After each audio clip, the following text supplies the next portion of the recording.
අපි මේ දෙහනකන්ද බස් එක ඇවිල්ලා බැස්සා. මෙතන කෝවිල තියෙනවා. මෙතනින් මේ පාරේ තමයි යන්න තියෙන්නේ. අපි මේ ෂෝට් කට් එකකින් දාලා යන ගමන් ඉන්නේ තේවත්ත මැද්දේ. අපිට බස් එක යන්න තිබ්බ එක අපි මගෙන් බහලා දැන් පයින් යනවා.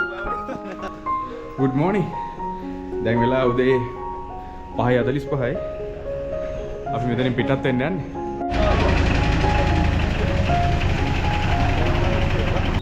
අයියතොට වල හොටෙල් එකට කොහොමද එන්න තියෙන්නේ? පාර එන විදිහ පොඩ්ඩක් කියන්න. එන්න තියෙන්නේ රත්නපුරේ ඉඳලා වේවැල්ලත්ත පාරේ ඇවිල්ලා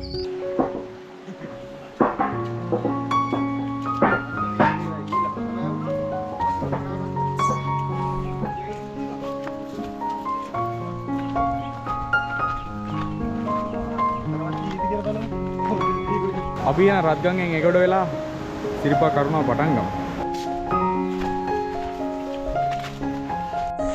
මෙන්න මෙතන තියෙන ලොකු දූරියන් ගහ. වනස්පති පහු කරගෙන යන්නේ අපි. ඔව් ඉතින් එක්කෙනා රොයිඩට දෙන්න බෑ.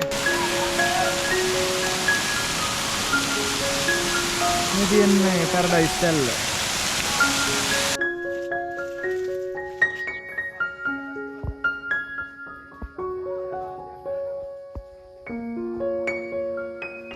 අපි දවඩයක් ඉස්සරහට ආවා.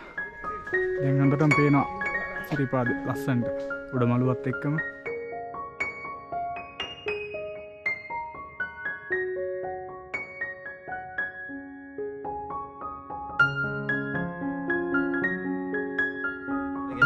අපි දැන් සෑහෙන දුරක් ඇවිල්ලා ඉන්නේ. කොහොමද බැස්ම?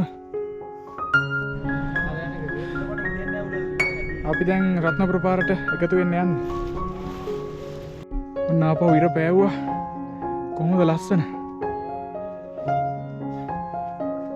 වාව්.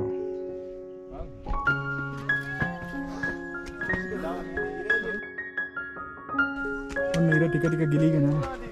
දැන් පාරවල ලයිට් දාලා ටික ටික